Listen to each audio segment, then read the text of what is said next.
If you're watching this video because you're scheduled for open heart surgery, the best advice I can give you is don't think about it.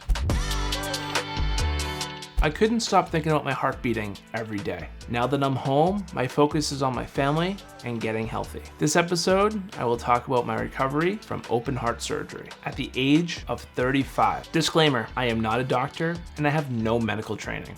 This is my experience and what I've learned along the way. Hello everyone, my name is Tim. I'm 36 years old and I am on a journey to get healthy, to live a full life. I had open heart surgery in 2020 and I wrote notes to create this video, but never found the time to do so. So I'm playing catch up. Going home was tough for me. I didn't have the 24-hour monitoring and support, but once the coronavirus struck, I had my wife and son at home with me 24 hours a day, which aided in my recovery. The first week, I slept in a powered recliner chair. It hurt to lay flat. I purchased a pillow wedge from my bed. This slowly helped me move to my bed over time. By the third week, I ditched a pillow wedge and I was able to sleep flat. The fifth week, I was able to sleep on my side with a little bit of pain. I almost forgot to mention my morning routine was to shower, weigh myself, take my pills, take my temperature, and prick my finger for the blood sugar to help me control my diabetes. I also had a visiting nurse that would come weekly. In between commercials on the TV,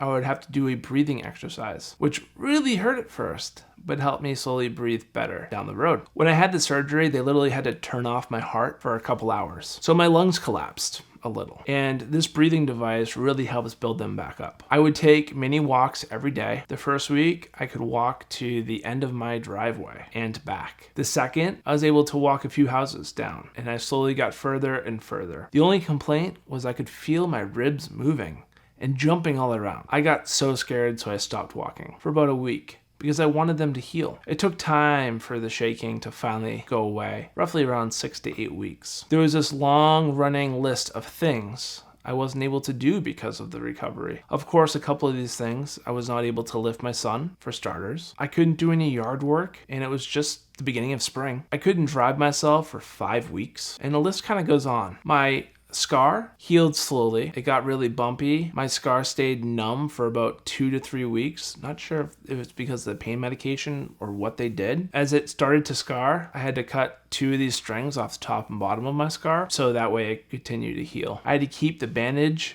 over the drainage tubes because fluid was still seeping out. Over time, the drainage holes blistered over and started to scar. I had a follow-up appointment at 8 weeks. The doctor told me that my right breast was sore. Later, I found out that 2 metal plates were in my chest. I was healing up really well and as expected. I was also told that my heart is only beating at 40% after surgery, which they hope they can control with drugs down the road. If not, I will need a dual ICD device. Because of the speed of my heart and the scarring inside my heart, it's not really good for me to have. Since my surgery, I've only had one incident where my pulse dropped really low. I got really dizzy when I bent over. Before my surgery, I was having issues every few hours. My heart was all over the place. As for today, I'm feeling great. I am recording this film and I plan to only feel better with the start of my new weight loss journey. I received 2 questions on social media. Let me answer them for you right now. Are there any differences after surgery? I feel exactly the same as I did a year ago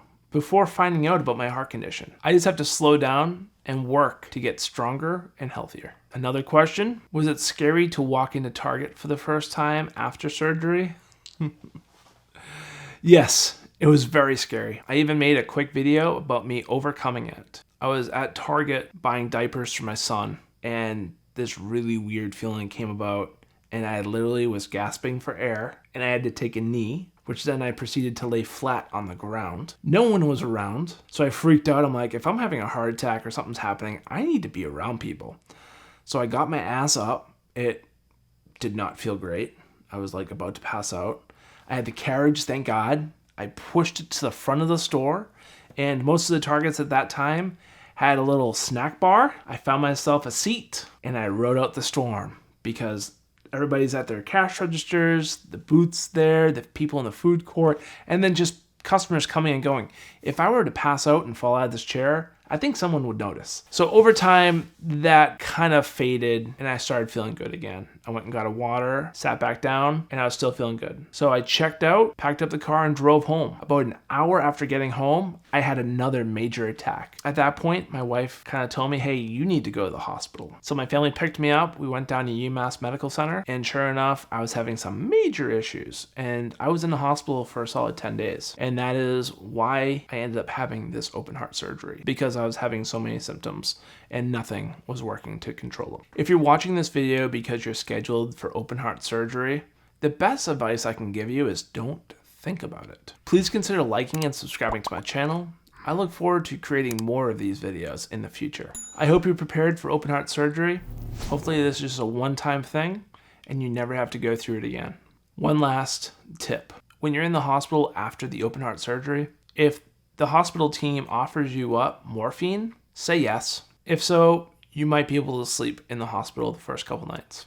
If not, you're going to be in so much pain and you'll probably just pass out. I was having a lot of issues in the hospital. Once I got home, I was absolutely fine. This is your life. What are you doing with it? Let's get over this open heart surgery and let's drop this weight so that way we don't have these issues anymore. All right, until the next video, have a good one. Bye, everyone.